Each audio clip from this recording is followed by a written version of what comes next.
Bom dia, irmãos. A Adri acabou de chegar. Hoje tivemos um momento muito especial. O nosso filho caçula, o John, de 9 anos, tocou pela primeira vez um prelúdio lá na igreja agora de manhã. Então ela correu lá para ver. E aí, né, papel de mãe Uber, né, voltou correndo, já chegou aqui. Agora, mãe, esposa, tudo ao mesmo tempo aí. Queridos, esses dias aqui têm sido muito especiais. Passa rápido, né? É muito rápido. Mas como é gostoso poder conhecer mais, para Adri relembrar algumas amizades, e a gente conhecer um pouco da história de alguns de vocês e ter esse tempo muito, muito precioso. Muito obrigado pelo carinho conosco. Tem sido muito especial mesmo. Hoje, no nosso último dia, nós vamos terminar a nossa trilogia de casamento redimido. Casamento quebrado, nós vimos as nossas expectativas erradas e às vezes que trazem dúvidas sobre o nosso casamento. Ontem à noite falamos sobre o casamento reconciliado e espero que você tenha pensado, talvez em áreas que você precisa tratar, pedir perdão quanto à sua comunicação com seu cônjuge, ou talvez voltando para casa com seus filhos e outros na sua família. E hoje nós vamos terminar olhando para casamento redimido propriamente dito. Eu trouxe algo para mostrar para vocês aqui. Eu não sei quantos aqui, como eu, brincava de Lego quando criança. Sei que é um brinquedo caro. O segredo é que eu ainda brinco com Legos, né? Esse aqui eu ganhei. Foi você que me deu, amor? Esse aqui foi da família toda? Na verdade, para dar, tem que juntar todo mundo da família para dar um Lego, né? Esse aqui eu ganhei um tempo atrás. Pode passar mais um, por favor? E já dá para perceber que ele está retratando uma orquídea.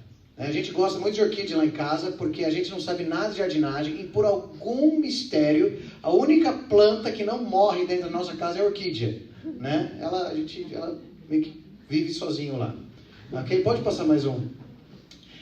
O Lego é gostoso porque ela está imitando algo de verdade. Está imitando uma flor, uma orquídea real. Mas, claro, essa orquídea veio numa caixa, como aquela ali, todo desmontado em 600 pecinhas. Para você montar isso aqui, você precisa de duas coisas.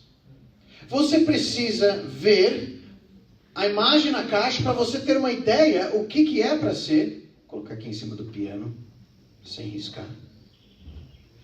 Mas você precisa de outra coisa. Você precisa do padrão, o modelo, a imagem ali. E você também precisa do manual de instruções, que explica passo a passo como se constrói com aquelas peças esse modelo. Porque se você só pegar as peças, sem ter as instruções, sem ter a foto na caixa, e só pegar um monte de peças, pode passar mais um, né? Como isso aqui. O que você vai montar? Você monta, sei lá, o que você quiser. E claro, eu gosto de brincar com meus filhos, a gente pegar as peças avulsas e a gente montar algumas coisas novas. Mas você vai ver, olha, eu acho que eu posso montar do meu jeito. Eu vou montar as peças daquilo que eu acho que dá certo. Eu achei online um cara que fez isso com as mesmas peças dessa orquídea de Lego e ele fez outra coisa. Pode passar. Olha o que ele criou. Virou um monstro aí do Stranger Things. Nós precisamos do padrão, nós precisamos do manual de instruções. Casamento imita também um modelo, um padrão. Nós sabemos que o casamento, ela é uma expressão, reflexo de um relacionamento ainda mais sublime e perfeito. Porém, Muitas pessoas só olham o casamento como se fossem também peças avulsas de Lego. Masculino, feminino, atração física, atração emocional, gerar filhos e outros. E com essas peças avulsas, pensa, eu posso construir o que eu quiser.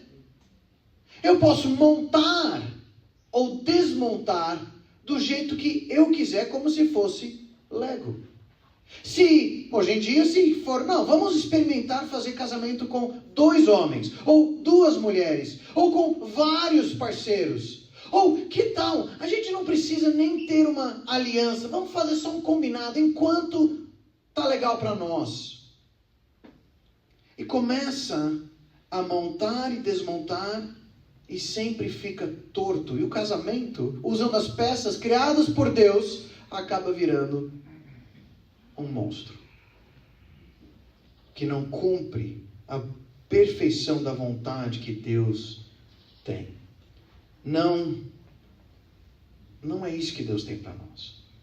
O que nós precisamos para ter casamentos redimidos, famílias redimidas, é o padrão, aquilo que nós olhamos, o que é o real, a orquídea de verdade, né? Como que funciona montadinho, e também o manual de instruções para nos instruir como que é que chega lá. E é isso que nós vamos fazer hoje de manhã. O casamento deve refletir o modelo de Cristo com a sua igreja, Deus com o seu povo. Esse é o grande padrão, o grande modelo. Então, abra lá em Efésios capítulo 5, texto clássico que nós conhecemos sobre o que é o casamento do povo de Deus redimido. Pode passar para o da passagem bíblica, por favor. Efésios 5, versículos 32 e 33. Vamos pular para o final da passagem, depois a gente vai voltar. Toda essa passagem, versículo 22 a 33, vai nos trazer o manual de instruções. Mas esse manual de instruções, que nós vamos ver um pouco mais para frente, ela está construída em cima de um grande padrão, que vocês já conhecem, e que está resumido nos versículos finais. Olha o versículo 32 e 33. Grande é este mistério, mas eu me refiro a Cristo e à igreja. No entanto, também quanto a vocês, que cada um ame a própria esposa como a si mesmo, e que a esposa respeite o seu marido. O casamento reflete um grande mistério, como uma orquídea de brinquedo reflete uma orquídea viva, criada por Deus, algo muito maravilhoso. Nossos lares, nosso casamento reflete um relacionamento sublime, misterioso entre Cristo e o seu povo, entre Cristo e a igreja. Esse é o nosso padrão. Essa é a foto na capa da caixa. Mas a gente já conhece, já ouviu falar muito sobre isso. E às vezes a gente pode encarar isso aqui como se fosse apenas mais uma ilustração entre muitas que a Bíblia usa para descrever alguma área da vida. Só que é muito mais do que isso. O relacionamento de Deus com o seu povo, seja no Antigo ou no Novo Testamento, é uma história maior do que qualquer história de fantasia que nós pudéssemos imaginar. E para chegar nesse ponto de dizer que esse relacionamento conjugal reflete isso, nós precisamos entender a grandeza desse mistério, para entender o impacto desse modelo. Voltar um pouco atrás na Bíblia, rastrear um pouco esse padrão e ver quando esse modelo foi abandonado. Então nós vamos investir uma primeira parte maior do nosso tempo, olhando esse modelo do casamento histórico, do relacionamento de Deus com o seu povo, e depois nós vamos voltar para ver as instruções aqui na passagem de Efésios 5. Então primeiro nós vamos olhar esse padrão ao longo da Bíblia, e depois o manual de instruções aqui em Efésios 5. Então vamos lembrar. Onde começou o casamento? Vocês conhecem, né? Vou deixar aqui Vocês lembram, né? Lá em Gênesis capítulo 1, 27, Deus criou o homem e a mulher. Depois, Gênesis 2, né, quando Deus ele entra no zoom ali, em câmera lenta, e a gente vê como Deus formou Adão do pó da terra. E depois, ele sozinho, Deus forma a mulher da sua costela, traz para ele, e ele canta aquela primeira poesia de casamento. Aliás, vocês tiveram umas poesias bonitas de deixar nos nossos quartos, não foi? É umas coisas muito bonitas para a gente refletir sobre o casamento. É porque o casamento é tão precioso, maravilhoso, que é em cântico, é em poesia que se expressa a sua beleza. Casal criados à imagem de Deus, um para o outro, ambos para o Senhor. Só que com o pecado, essa imagem foi manchada. Quando os dois rebelando, invertendo seus papéis, nós vemos que, em parte da consequência do pecado, Deus fala para a mulher em Gênesis 3,16, o seu desejo será para ou contra o seu marido, e ele a dominará. Conflitos conjugais, brigas dentre o casal, um querendo dominar sobre o outro, não mais um respeito e amor de carinho. Quando você continua lendo o livro de Gênesis, você vê que dali vai de mal a pior. Na história de Lameque, Gênesis 4, que então resolve casar com duas mulheres. Abraão e Sara. Abraão expondo a sua esposa para fazer parte do harém, ou do Abimeleque, ou do faraó, para livrar a sua pele. Diná sendo estuprada. Judá se deitando com Tamar, a sua nora, achando que era uma prostituta. Ah, bom, porque isso explica, né? Bigamia, concubinas, prostituição, estupro. É ladeira abaixo.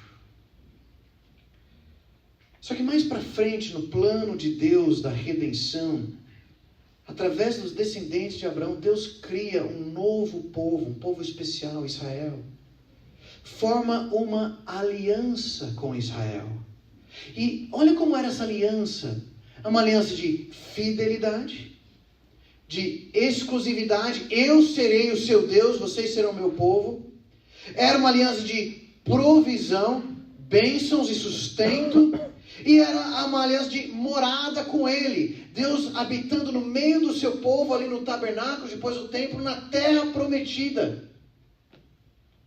Queridos, aliança de fidelidade, exclusividade, provisão, morada. O que isso lembra? Não lembra casamento?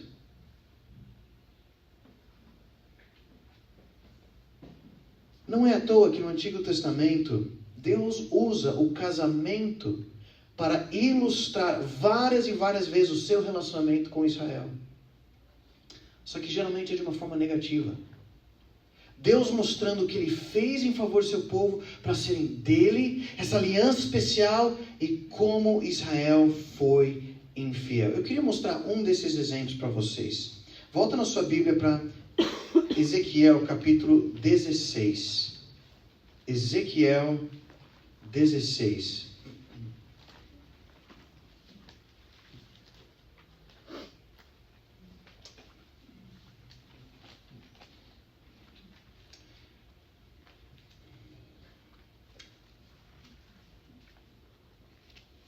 O contexto aqui é que o povo de Israel tinha completamente abandonado a Deus, abraçado a idolatria, alianças militares com povos pagãos, ao invés de confiar no Senhor.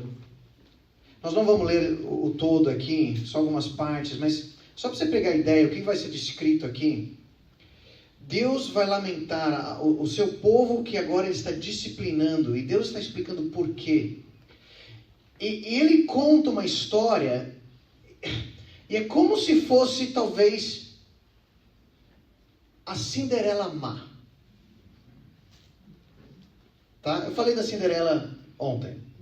Né? Falei que eu choro na Cinderela, né? Assistindo Cinderela, o filme pelo menos. Mas vocês lembram, a história de Cinderela é uma história linda. De uma órfã, que é ali com o coração dedicado, meigo, e aí depois ela vai para o baile, o príncipe encontra ela, se apaixonam, e depois ela foge, ele vai atrás com a sapatilha de cristal, e ela mesmo em trapos depois serve a sapatilha, e é ela agora a princesa do príncipe encantado. Só que, e se a história da Cinderela não fosse assim? Não terminasse assim? E se a Cinderela não fosse tudo o que a gente pensava? E eu já vou dizer que essa é uma das passagens mais chocantes e até explícitas em toda a Bíblia. Então acompanha comigo, vou ler algumas partes aqui. A partir do versículo 4. Deus contando uma história para ilustrar o seu relacionamento com o seu povo. Deus no papel do rei ou príncipe encantado. Ezequiel 16:4. Quanto ao seu nascimento, no dia em que você nasceu, não lhe cortaram o cordão umbilical, nem a lavaram com água para que ficasse limpa, nem a esfregaram com sal, nem a enrolaram em panos. Ninguém olhou para você com piedade, para lhe fazer qualquer dessas coisas, compadecendo-se de você. Pelo contrário, no dia em que você nasceu, você foi jogada em campo aberto, porque tiveram nojo de você. Então Deus está descrevendo o seu povo como se fosse um bebê não desejado, nasceu e foi largado num terreno baldio, dentro do seu sangue largado para morrer. Só que Deus, o Rei Eterno, entra na história. Continua lendo. Quando passei por você, perto, e vi que você se revolvia no seu sangue, eu lhe disse, ainda que você esteja coberta de sangue, fique viva. Sim, ainda que você esteja coberta de sangue, fique viva. Eu a fiz crescer como uma planta do campo. E você cresceu, se desenvolveu e ficou muito bonita. Os seus seios tomaram forma, os cabelos cresceram, mas você estava completamente nua. Quando passei de novo por perto e olhei para você, eis que você tinha chegado à idade de amor. Estendi sobre você as abas do meu manto e cobri a sua nudez. Fiz um juramento e entrei em aliança com você, diz o Senhor Deus, e você passou a ser minha. Então eu a lavei com água, limpei o sangue que a cobria e a ungi com óleo. Também a vesti com roupas bordadas e lhe dei sandálias feitas com couro da melhor qualidade. Eu a cingi de linho fino e a cobri de seda. Também a enfeitei com joias, braceletes nas mãos e um colar no pescoço. Coloquei um pendente em seu nariz, brincos nas orelhas e uma linda coroa na cabeça. Assim você foi enfeitada com ouro e prata. As suas roupas eram de linho fino, de seda e de bordados. Você se alimentou da melhor farinha, do mel e azeite. Você era muito bonita e chegou a ser rainha. A sua fama correu entre as nações por causa da sua beleza, pois você era perfeita, por causa do meu esplendor, que eu tinha posto sobre você, diz o Senhor Deus. Deus está contando uma história de dar vida, e depois Ele tomar essa moça largada, totalmente abandonada, e Ele dar vida e transformá-la numa princesa, numa rainha. É melhor do que Cinderela. Cinderela foi ao baile, toda já vestida, pela fada madrinha. Mas nesta história, foi o príncipe, ou melhor, o rei que a encontrou. E ele é quem a transforma numa princesa. Só que a Cinderela era má. Olha o versículo 15. Mas você confiou em sua beleza, e a sua fama fez com que você se prostituísse, e você se ofereceu a todos que passavam para ser deles. Pula para o versículo 20. nos versículos anteriores, ele vai falar como ela usava a comida e as roupas que ele deu para fazer um espaço para sua prostituição. Versículo 20, além disso, você pegou os filhos e as filhas que teve comigo e os sacrificou às imagens para serem consumidos, como se não bastasse essa sua prostituição. Você matou os meus filhos e os entregou a essas imagens como oferta pelo fogo. Em todas as suas abominações e nas suas prostituições, você não se lembrou dos dias da sua mocidade, quando você estava completamente nua, revolvendo-se no seu sangue. Ele descreve uma prostituição terrível, que é o que o povo de Deus fez, depois que Deus construiu, edificou seu povo de Israel, numa aliança com Ele. Eles pegaram tudo que Deus tinha dado e começaram a sacrificar a outros deuses, viver para si mesmo, e ao ponto de tomar os seus próprios filhos e crianças e sacrificar a ídolos abomináveis. Veja como Deus descreve, é como se a sua esposa tivesse matado os seus próprios filhos. Cinderela não quis ficar no palácio.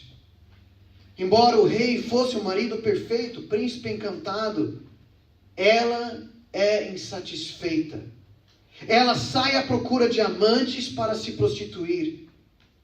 É como se ela descesse do palácio à beira da rodovia para acenar aos motoristas para ir com eles para o motel. E o pior aqui é que o texto diz que, diferente de outras prostitutas, ela paga para poder se prostituir. Mas, irmãos, por que essa história está na Bíblia? É porque Deus quer que a gente sinta revulsão, nojo desta história, desta Cinderela, que ela paga com tudo que ela recebeu do príncipe e mata os seus próprios filhos.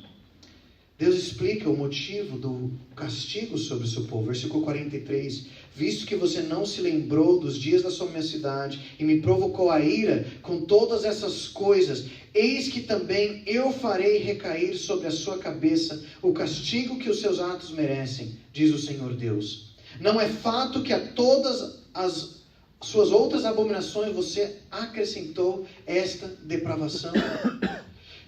Jerusalém foi cercado, destruído, fome tremenda, muitos mortos, destruição da cidade, destruição do templo, povo deportado, 70 anos na Babilônia, tudo acabou. Essa história do Antigo Testamento, sempre voltamos para o pecado e o juízo, porque nosso coração é má, como uma Cinderela má.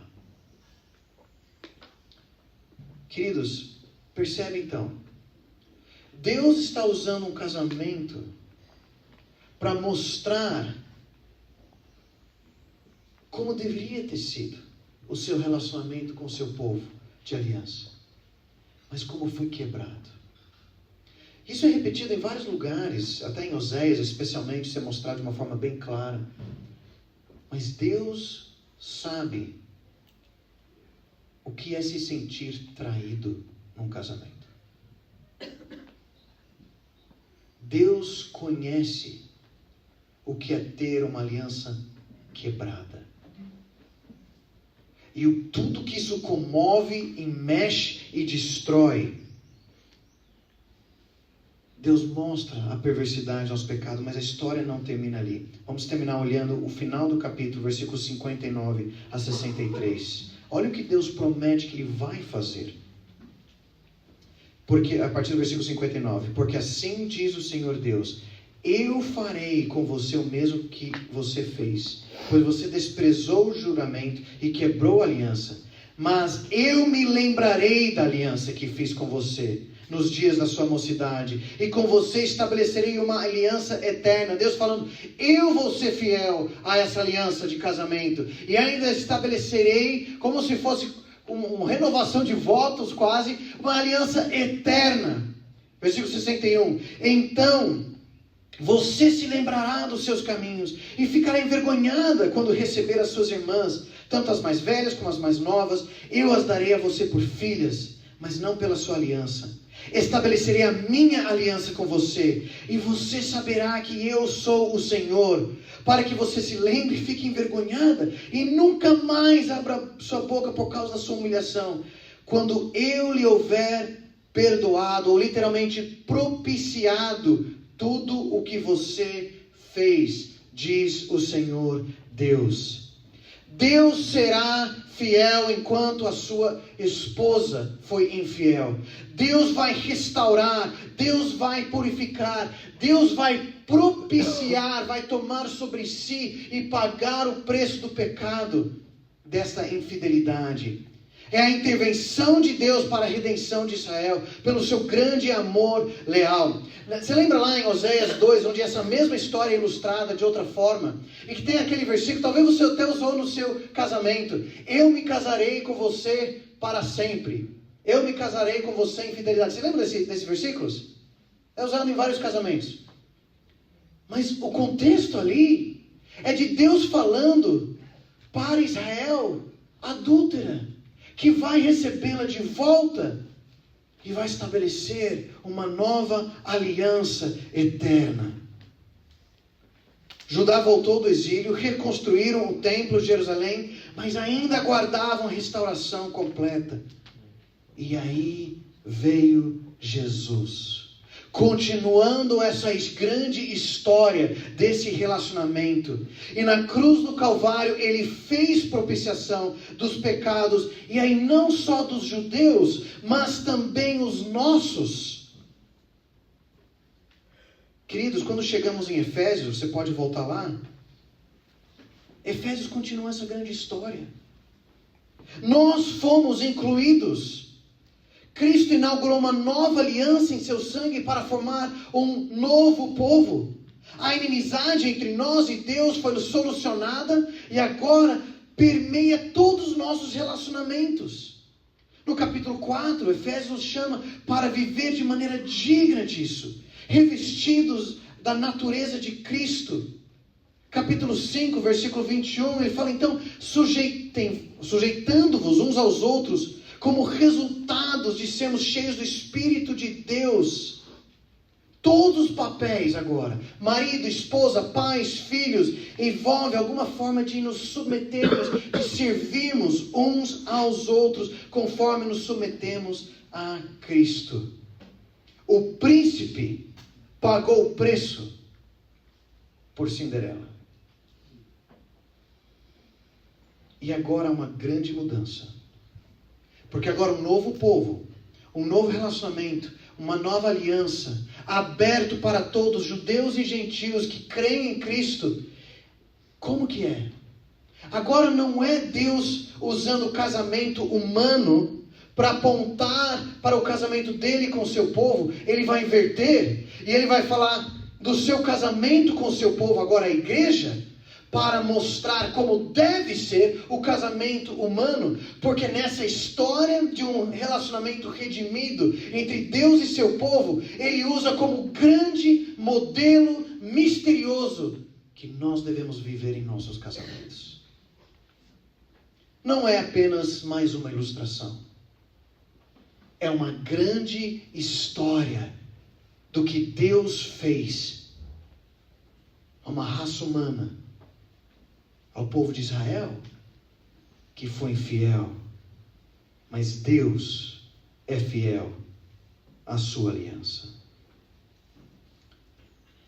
Esse é o padrão.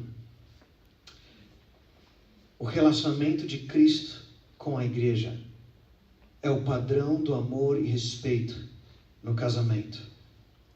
Percebe então que quando nós olhamos para isso, e aí a gente começa a olhar, como a gente falou ontem, daquelas coisas que machucam e desgastam no casamento, ou talvez pecados de infidelidade muito profundos.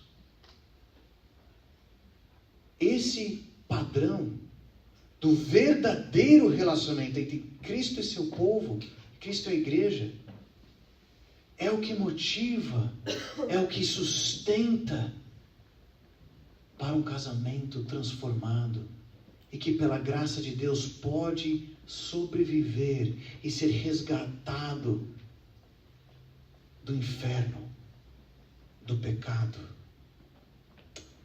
Nós vimos então o padrão. Vamos olhar o manual de instruções, olhando aqui para Efésios 5, 22 a 33. Olhamos a imagem real. Vamos olhar então como que se constrói isso.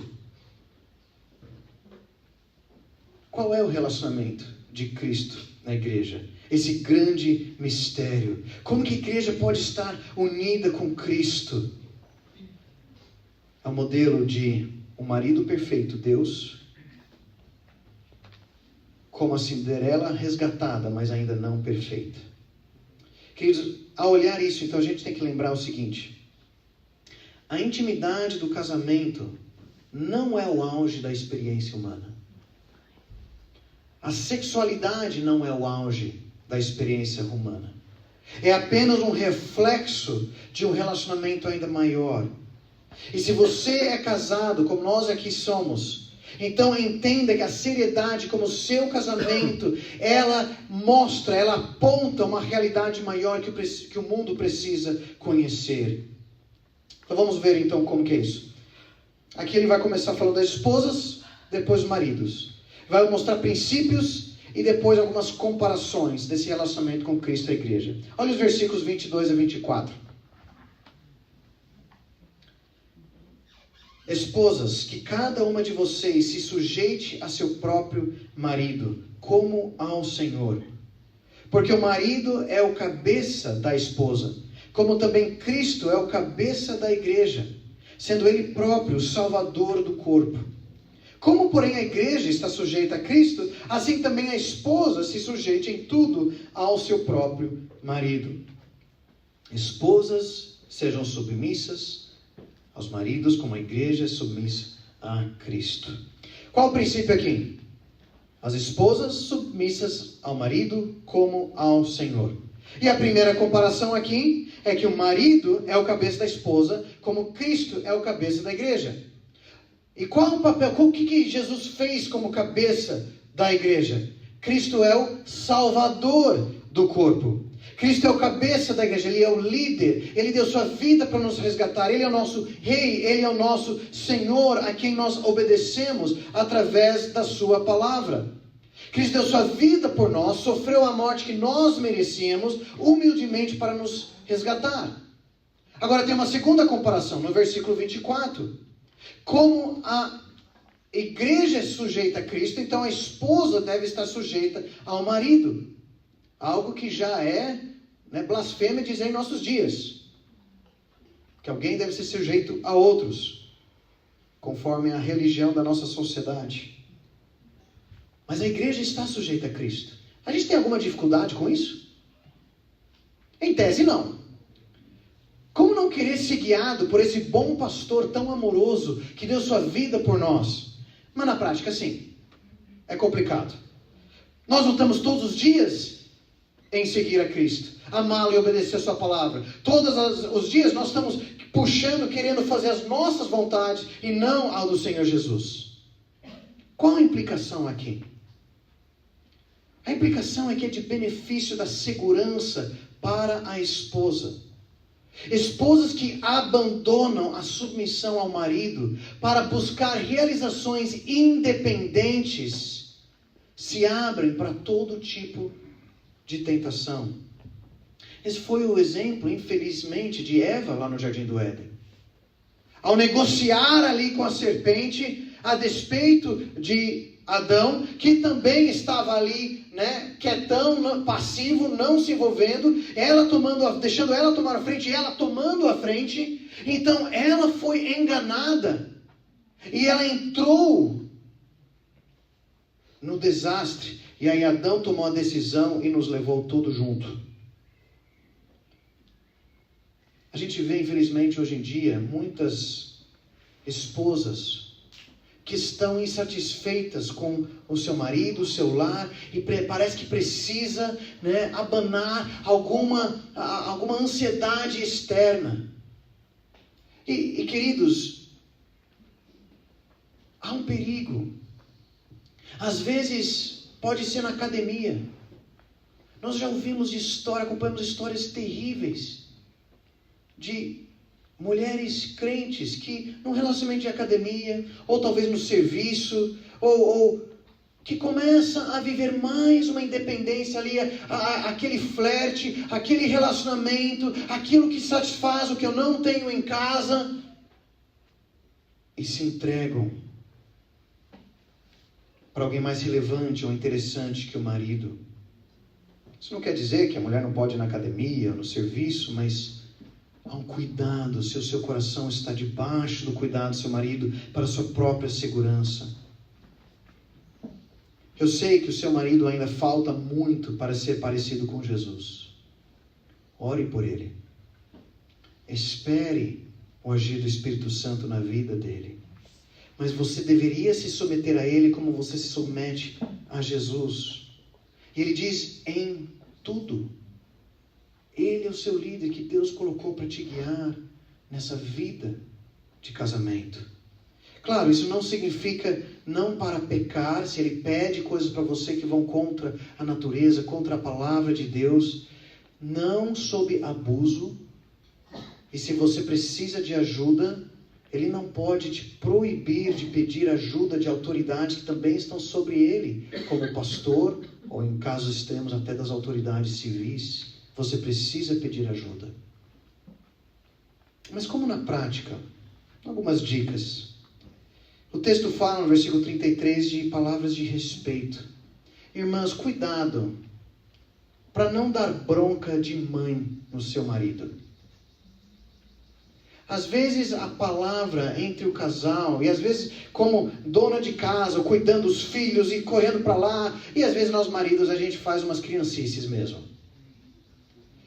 Mas às vezes a bronca é como se fosse gerar com os filhos e o outro filho que é o marido. Não faça isso. Lembra que ele é autoridade ali na casa e os filhos precisam ver isso também. Não dá uma de mãe no seu marido.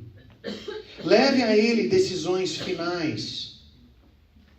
Decisões sobre a escola das crianças, questão de trabalho, como encaixar isso, finanças, envolvimento em ministérios e outras áreas. A esposa deve participar sim dessas decisões, mas deve deixar para ele tomar, exercer a sua autoridade quanto a isso. Ganhe o seu marido pela mansidão, até sem palavras, como diz lá em 1 Pedro 3. E confiando em Deus para não ter temor. Estar debaixo de um homem que ainda não parece com Jesus deve ser muito assustador. Porque a gente pode fazer um estrago muito grande na vida de vocês. Mas 1 Pedro 3 chama vocês a viverem sem temor, porque vocês estão confiando em Deus, que cuida de vocês. Então a primeira instrução é para as esposas. A segunda instrução é para os maridos. Maridos, amem suas esposas como Cristo ama a igreja. E é interessante, parece que quando chega aqui, ele tem mais versículos para falar para os homens, que a gente sempre merece apanhar mais.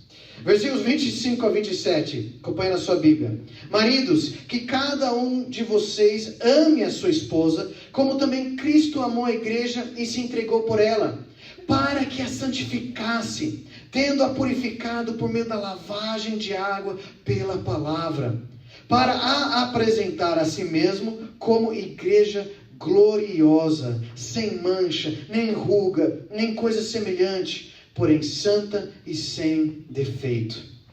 O amor sacrificial deve ser como de Cristo para santificar a sua igreja. Qual o primeiro princípio que nós vemos aqui? No início do versículo 25. Maridos devem amar a esposa como Cristo ama a igreja. Como que é o amor de Cristo pela sua igreja?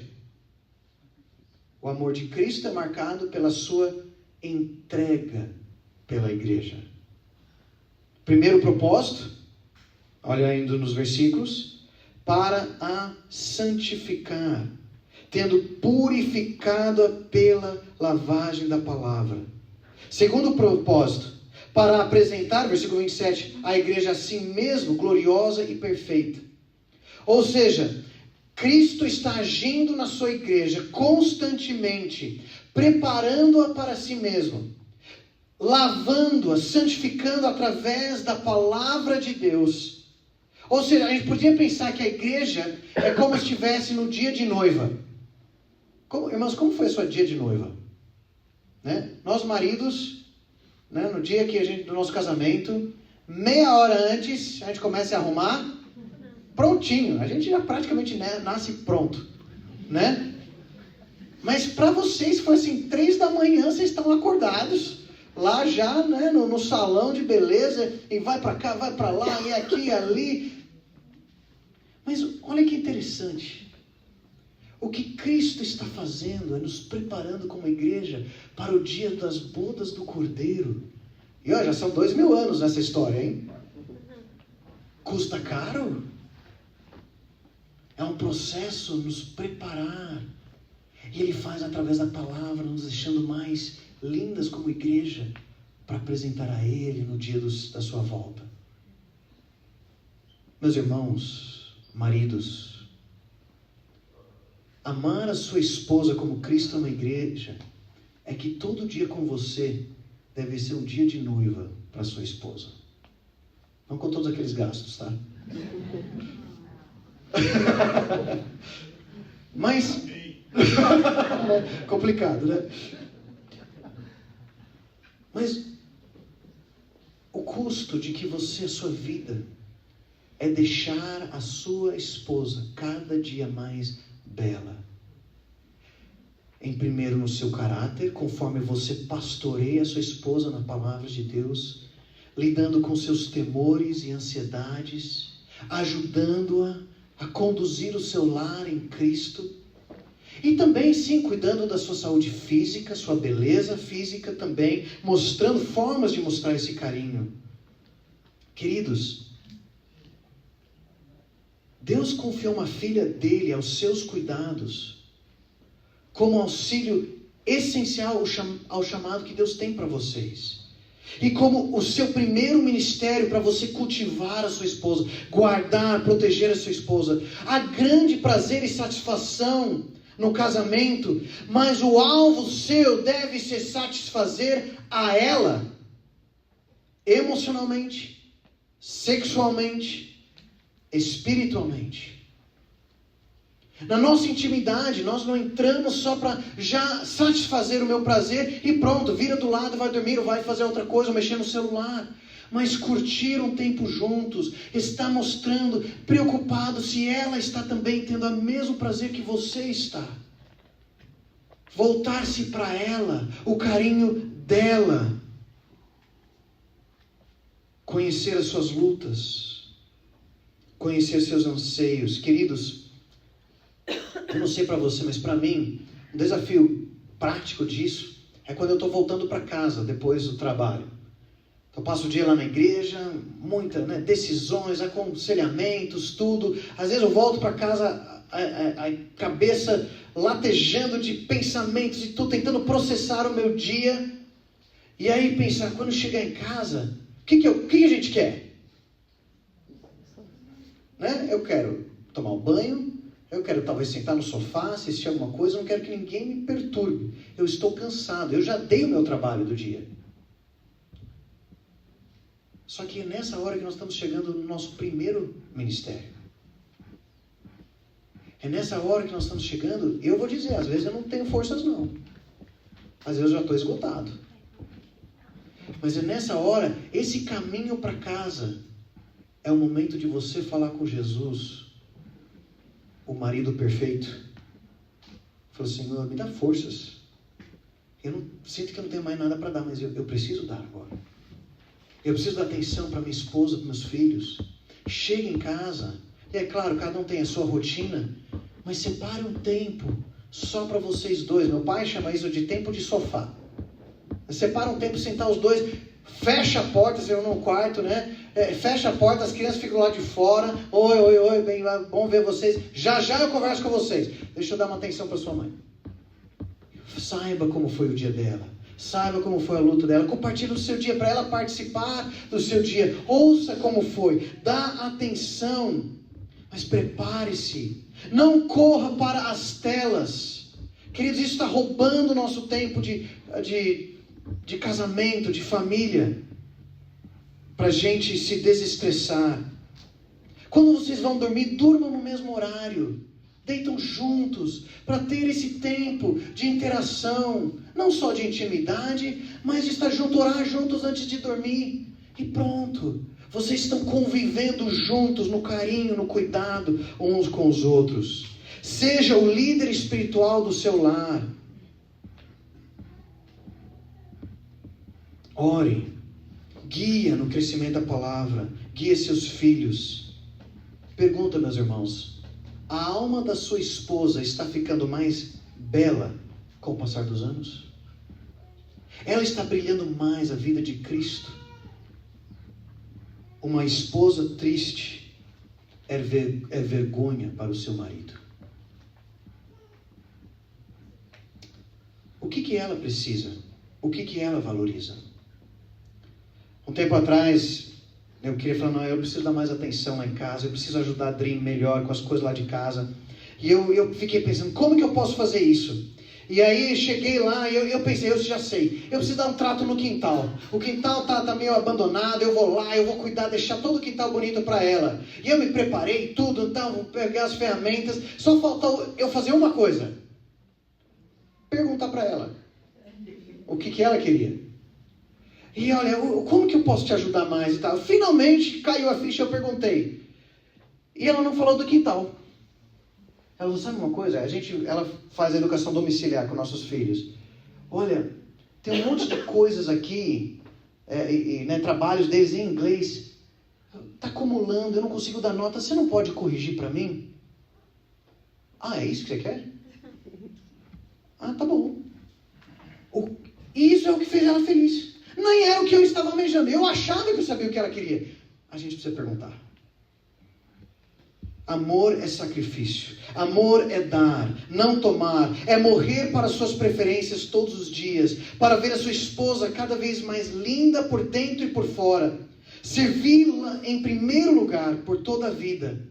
E a glória é que isso acaba sendo um benefício do marido também. Mas e eu? E eu nessa história? E o que eu preciso? Queridos, o eu morreu. O eu morreu. Mas há muitos benefícios. Porque o paradoxo é que é ali que nós encontramos nova vida para o casamento. Vamos olhar os últimos versículos aqui. Versículos 28 a 31. Assim, também o marido deve amar a sua esposa como ama seu próprio corpo. Quem ama a esposa ama a si mesmo, porque ninguém jamais odiou seu próprio corpo. Ao contrário, o alimenta e cuida dele, como também Cristo faz com a igreja, porque somos membros do seu corpo. Eis porque o homem deixará o seu pai e sua mãe e se unirá à sua mulher, tornando-se os dois uma só carne.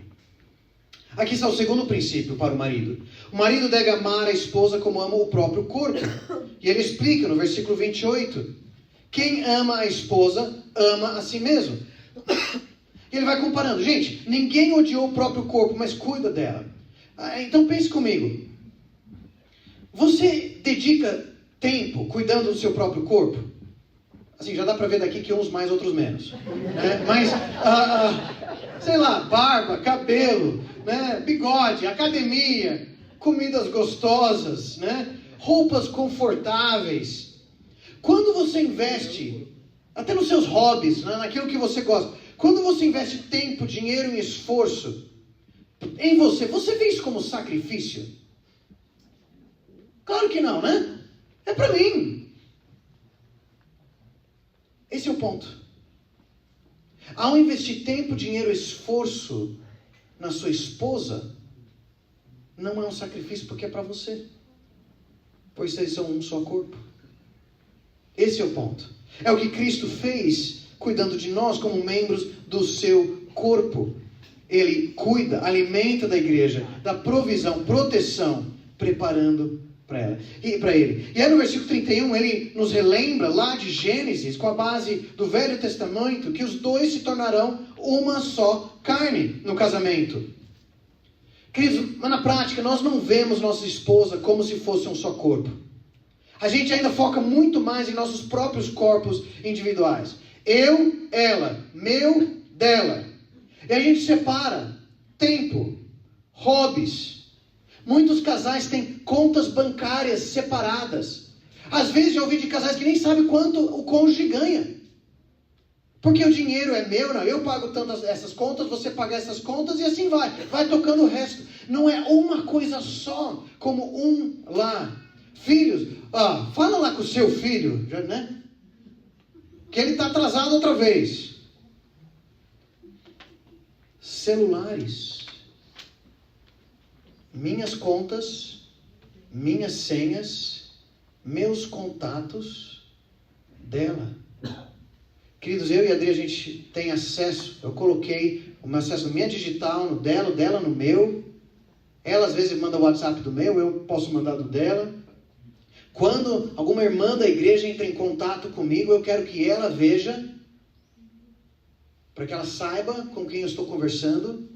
Não temos aquelas conversas escondidas.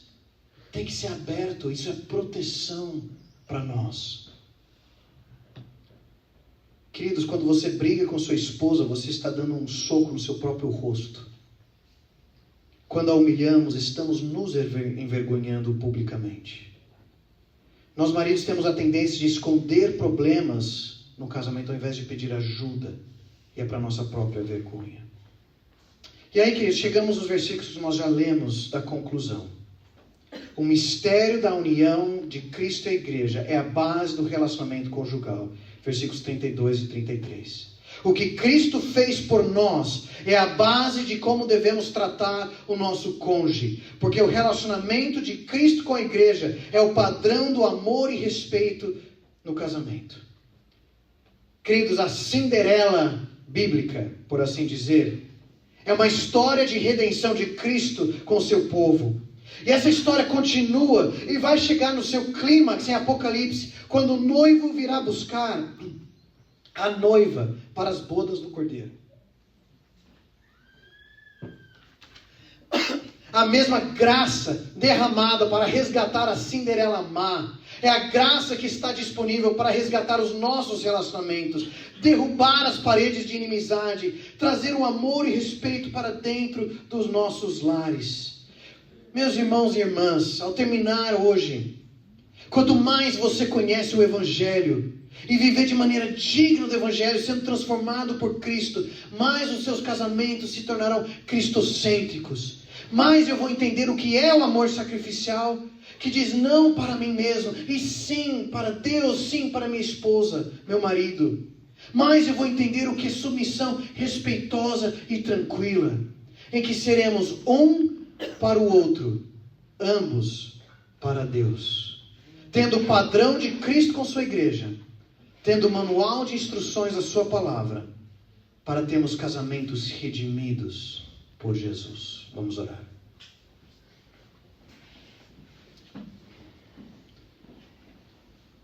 Senhor, nós precisamos de Ti, porque nós ainda lutamos contra o pecado em nossos corações, do orgulho, do egoísmo, querendo usar algo tão precioso como o casamento apenas para nossos próprios benefícios e satisfação pessoal. Queremos transformar o casamento, reconstruindo-a do nosso jeito. Mas, Senhor, esses relacionamentos refletem, diante do mundo, um relacionamento muito mais sublime, que é do Teu amor gracioso, misericordioso, em nos fazer o Teu povo, pela nova aliança. Senhor, que esse amor sacrificial, que essa submissão, que esse respeito marque casamentos perdoados e redimidos por Jesus, para que o mundo veja quão grande e maravilhoso é o nosso Salvador. Oramos em nome de Jesus.